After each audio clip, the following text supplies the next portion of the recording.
Saccadimilité, pharmacon, saccadimilité, rétention tertiaire, organologie, méganthropologie. Avant de présenter le territoire, je veux dire qui je suis, d'où je viens et dans quelle étagère. Famille ouvrière, je suis rentré à l'école normale d'instituteur dans les quartiers chics, puisque l'école normale était à Auteuil, pas loin du 16e arrondissement, enfin dans le 16e arrondissement même. J'ai enseigné pendant 20 ans à Saint-Denis, militant d'abord associatif, au niveau d'un comité de quartier, puis syndical au sein du syndicat national des instituteurs. Et puis, militant politique, j'ai été élu en 1983 conseiller municipal dans une municipalité à direction communiste, moi-même ayant adhéré au Parti communiste. Et puis, je suis devenu maire adjoint. Je suis devenu maire de Saint-Denis en 1991, député en 1993. J'ai passé la main, comme on dit, en 2004 à la mairie de Saint-Denis, considérant que 14 ans de maire, ça allait, c'était bien. J'ai ensuite pris la présidence de l'agglomération qu'on avait créée, dont je vais vous parler, et puis que cette présidence, je continue à l'assumer encore aujourd'hui. Ce territoire de pleine commune, c'est un territoire au nord de Paris, composé de 9 communes maintenant. C'est donc une agglomération qu'on a souhaitée à partir d'une réflexion qui avait été menée au début des années 80 par nos prédécesseurs. Enfin, j'en étais, puisque c'est dans les années 82-83, que cette réflexion a été menée, où ce territoire qui avait été le plus grand bassin industriel européen, avec toutes les formes d'industrie, voyait ces entreprises partir les unes après les autres, sous l'effet de la DATAR et sous l'effet de à la fois délocalisation, mais aussi de désindustrialisation souhaitée par le pouvoir central. Nos prédécesseurs, quand je dis nos, c'est le maire de Saint-Denis de l'époque, le maire d'Aubervilliers qui était Jacques Ralite et la maire de Saint-Ouen, ont eu le courage politique de considérer qu'il fallait tourner la page de cette ère industrielle et qu'on ne reviendrait pas en arrière. Et à partir de là, ils ont travaillé avec les élus, bien sûr, mais aussi les habitants, les entreprises qui restaient sur ce territoire, pour travailler sur un projet urbain sur le sud des territoires de Saint-Denis et d'Aubervilliers et le nord de Saint-Ouen, ce qu'on appelle la plaine Saint-Denis. Projet urbain qu'on a travaillé avec des urbanistes et des architectes comme Yves Lion, Pierre Riboulet, Michel Corajou, Christian de Villers, et qui a abouti en 1991-92, au moment où je devenais maire, à un projet partagé par l'ensemble de ces architectes, puisqu'ils avaient travaillé dans un premier temps chacun de leur côté, et puis ensuite au sein d'un JIE qu'ils avaient appelé Hippodamos 93. Et puis arrive l'histoire du Stade de France, l'hypothèse d'implantation que l'on assujettit à un certain nombre de conditions d'insertion urbaine et d'insertion sociale au sein du territoire, fort du travail qui avait été mené par les architectes et les urbanistes pendant les années précédentes. Et on obtient finalement que l'implantation du Stade de France, enfin le Grand Stade à l'époque, puisqu'il s'appelait le Grand Stade, s'installe sur Saint-Denis. Et à partir de là, commence un nouveau développement économique que l'on a essayé d'orienter, même si, bien évidemment, l'arrivée de grands sièges sociaux a été pour nous quelque chose d'important, puisque ça permettait de redistribuer les richesses de la taxe professionnelle sur les équipements et les investissements pour l'ensemble de la population, mais qu'on a aussi essayé d'orienter en développement tout un réseau d'économie sociale, d'économie solidaire, d'entreprises d'insertion. Et aujourd'hui, notre territoire est un petit millier d'entreprises liées à l'économie sociale et solidaire, représentant à peu près 10 000 emplois. Parallèlement à ce travail, à cette nouvelle orientation, et j'étais assez attentif à ce que disait Franck, notamment quand il disait des territoires qui ne sont pas quémandeurs de la redistribution, mais qui prennent leur destin en main. Voilà. Donc cette idée de reprendre en main et avoir la main, je ne sais pas d'ailleurs, puisque toi tu considérais qu'il fallait avoir la main pour reprendre la main, je ne suis pas certain. Je pense que nous on a décidé de reprendre la main, ou de se reprendre en main, et avec l'idée qu'on pourrait peut-être avoir la main un jour. Voilà. Et c'est vrai qu'on était là aussi sans doute en décalage par rapport à d'autres municipalités qui étaient toujours dans l'idée qu'il fallait que l'État redistribue, il fallait que l'État joue son rôle de rééquilibrage. Bien sûr, on continue à le faire, mais en se disant, on ne sera jamais aussi bien servi que par soi-même, autant prendre notre destin en main et d'essayer de peser effectivement sur les choix et sur ce qui va se passer sur notre territoire. On a commencé à travailler aussi avec des universitaires, des intellectuels dont on avait besoin, puis qui travaillaient sur ce territoire. C'était Mauricio Lizarazo, c'était Tony Negri, Alain Berthaud, Sylvain Lazarus, enfin, avec lesquels on a eu vraiment beaucoup d'échanges, de travail sur ce que pourrait devenir effectivement ce territoire. Nous avions aussi tout un travail que nous menions depuis la fin des années 90 avec d'autres villes au niveau international, puisque assez rapidement on a tissé des réseaux sur la question du droit à la ville, avec des villes de banlieue, de grandes métropoles, mais aussi avec des villes métropoles, puisqu'on a travaillé avec Porto Alegre autour de la question du budget participatif. La ville de Saint-Denis avait été, avec la ville de Barcelone, les deux seules villes européennes à être invitées à un colloque qu'organisait Porto Alegre au moment où ils mettaient en place le budget participatif. Et on a mis en place très rapidement aussi ce budget participatif pour associer la population au choix, à la fois au choix financier, mais aussi au choix d'orientation sur la politique de la ville, quelle ville pour demain. Un travail au sein de Cités et Gouvernements Locaux Unis qui s'est créé avec la fusion de deux associations, l'une qui était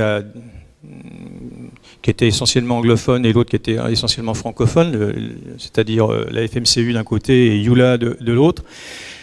Donc un gros travail au sein du bureau de Cités et Gouvernements Locaux Unis, et un gros travail aussi avec des villes comme Barcelone, puisqu'on s'est beaucoup inspiré de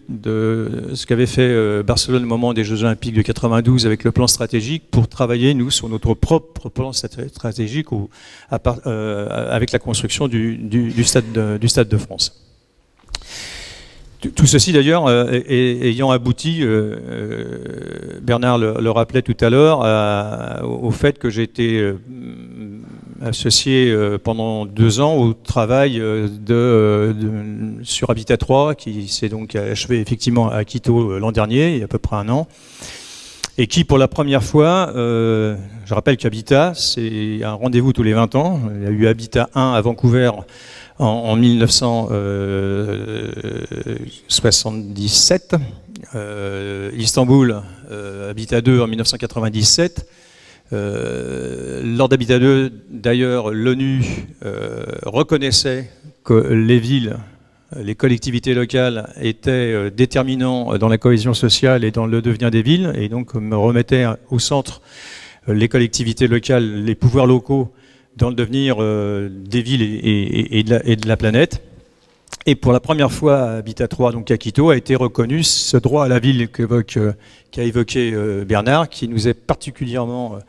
auquel on est particulièrement attaché, puisque aujourd'hui il y a un défi, j'y reviendrai pour terminer, un défi important autour de la métropolisation et quelle métropole on construit à l'échelon planétaire. Ensuite, quel a été mon cheminement personnel en tant que maire et président d'Aglo sur ces questions de la ville et la question du travail. Comme je l'ai dit, on avait été un territoire de travail, donc un territoire ouvrier, un territoire d'immigration. On a aujourd'hui sur le territoire 136 nationalités différentes.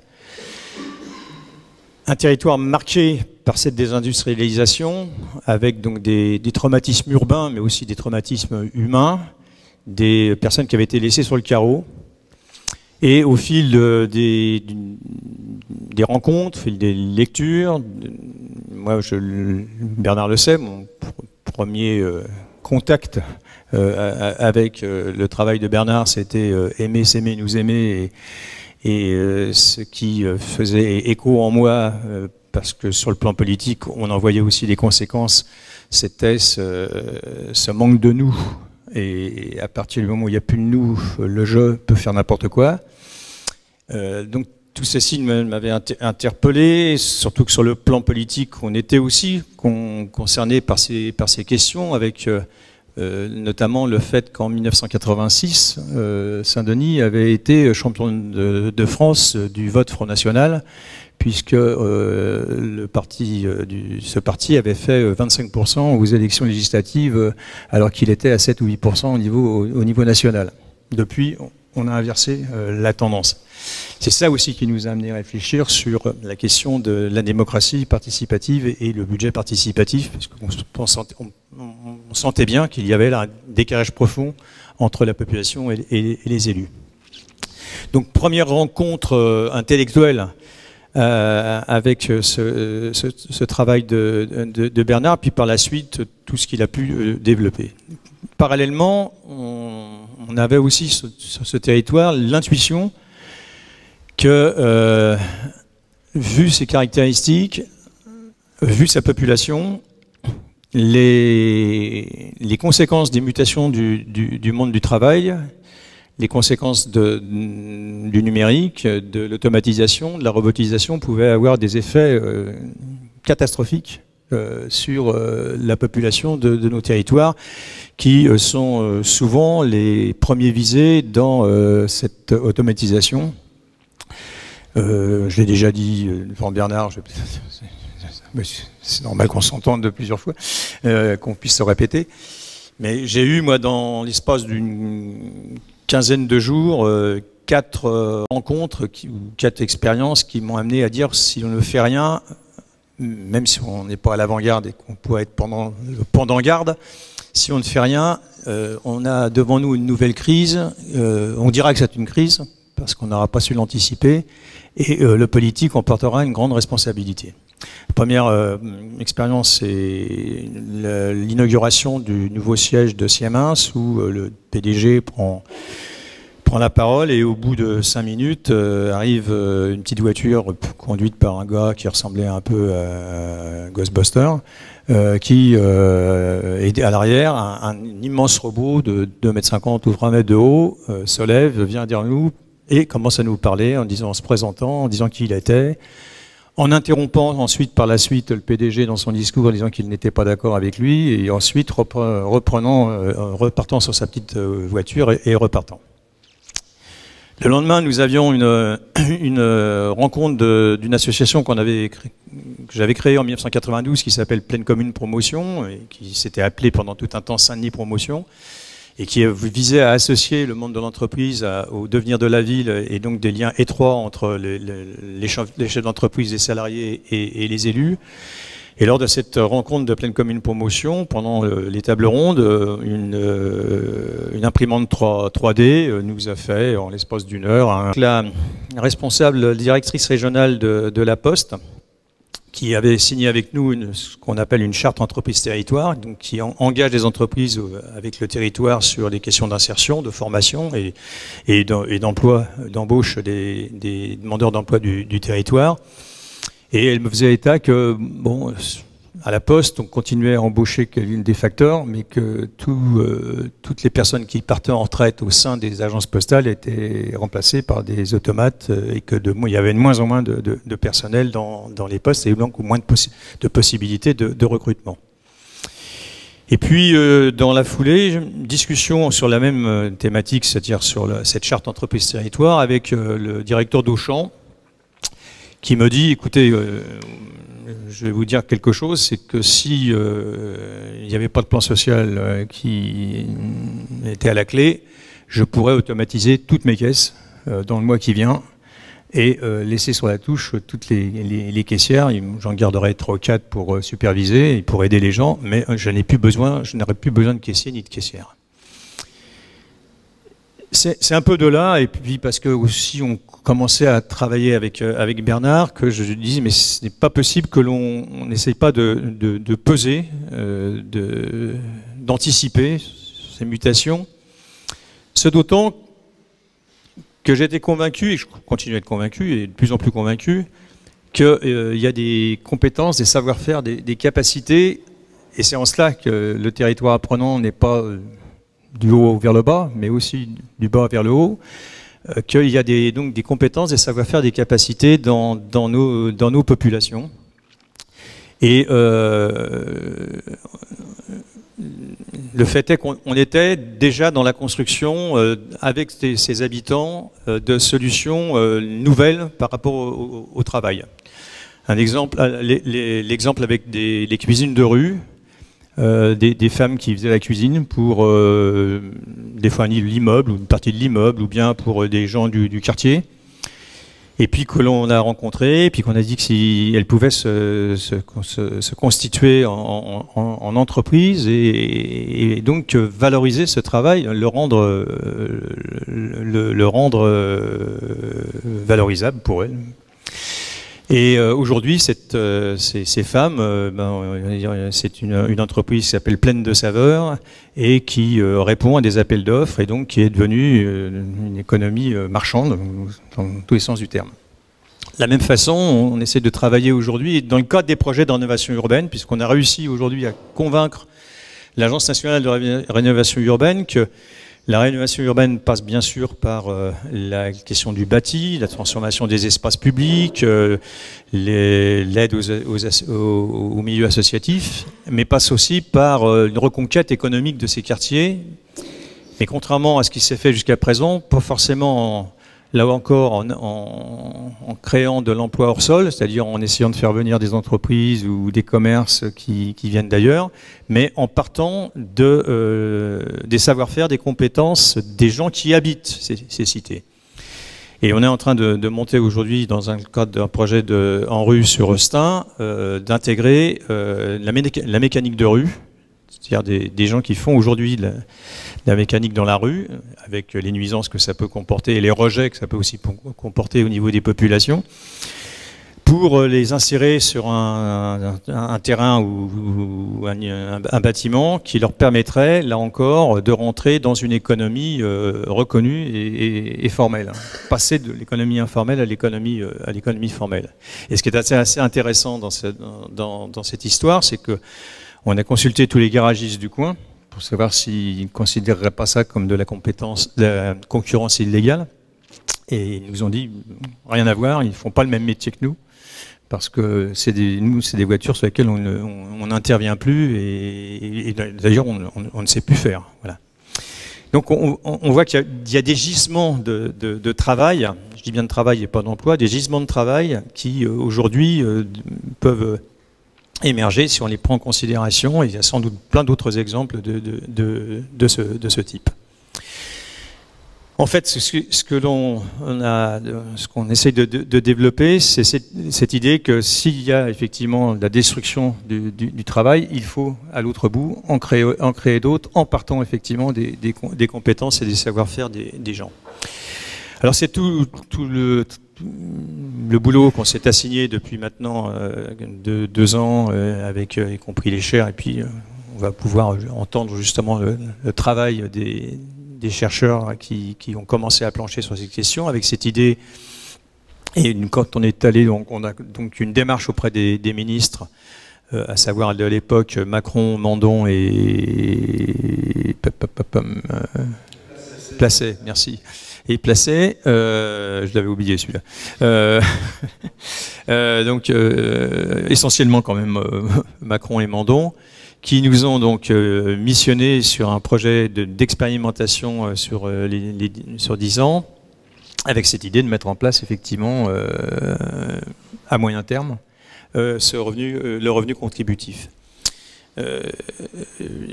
Bernard en a parlé. Aujourd'hui, on est dans une démarche qui est celle de répondre à un projet de PIA qui nous permettrait effectivement d'avoir les moyens de mener à bien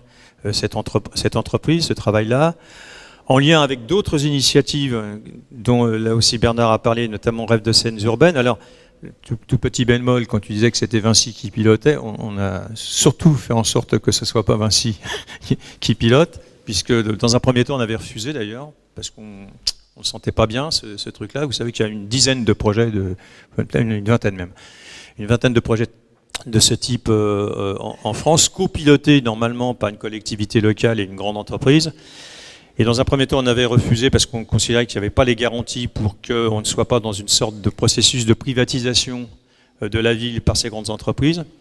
Et puis c'est l'ANRU qui a insisté auprès de moi pour qu'on accepte ce copilotage, et en nous disant justement on souhaiterait d'avoir au moins une expérience où la puissance publique garde sa puissance, voilà, et que ça soit sous la responsabilité de la puissance publique. Ce qui fait que Rêve de scènes urbaines, dont le travail, et je rejoins ce que disait Bernard tout à l'heure, je ne développe pas sur la question de l'innovation, et c'est pas l'innovation en soi, c'est à quoi elle sert et pourquoi faire. C'est ainsi qu'ils nous ont proposé 160 projets d'innovation qu'ils avaient travaillé avec l'ensemble des entreprises, et qu'on en a retenu qu'une vingtaine, considérant que les autres, justement, étaient de l'innovation pour l'innovation et sans bénéfice ou valeur ajoutée sociale. Voilà. Donc l'idée qu'on puisse travailler avec le projet que l'on mène, territoire apprenant, en y incluant le rêve de scènes urbaines, peut-être voire même d'autres initiatives, puisque Paris 13... vous aussi intéressé, et donc l'université de Villetaneuse.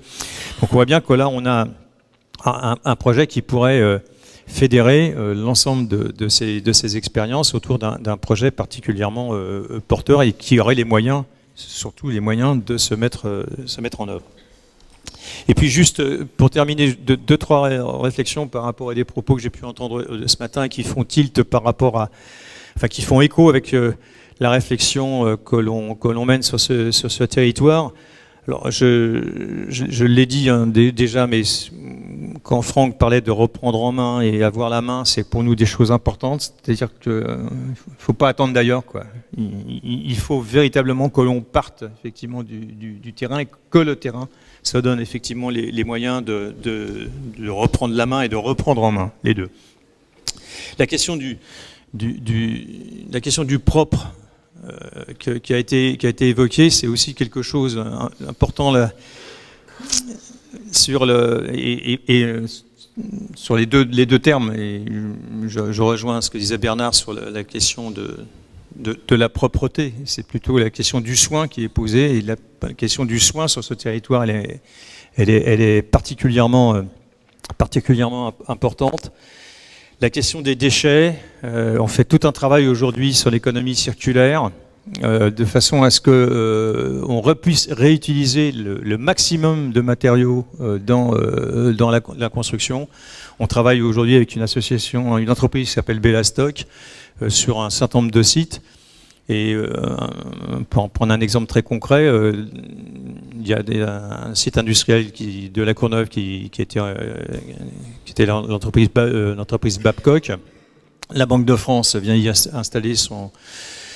siège fiduciaire, et ils ont démoli le siège social de cette entreprise, qui était en grande partie fait de briquettes. Donc Bellastock s'est mis à la tâche, et on a fait donc un tri des matériaux, et toutes les briquettes sont réutilisées dans l'espace public, avec des places, des bancs, enfin, etc., de façon là aussi d'être avoir le moins de déchets possible. Et puis juste deux dernières remarques. On partirait de ce que, je crois que c'est Bernard qui l'a dit, mais je crois que quelqu'un d'autre aussi, sur ce réel qui est irrationnel. Nous sommes convaincus effectivement que le réel est irrationnel, et que si le politique ne s'en mêle pas avec les autres partenaires, eh bien, je pense qu'on va effectivement dans le mur, et je ne sais pas si on est les Valérians modernes, mais en tout cas, il nous appartient peut-être aussi effectivement de sauver le monde, en tout cas sauver la planète Alpha. Voilà.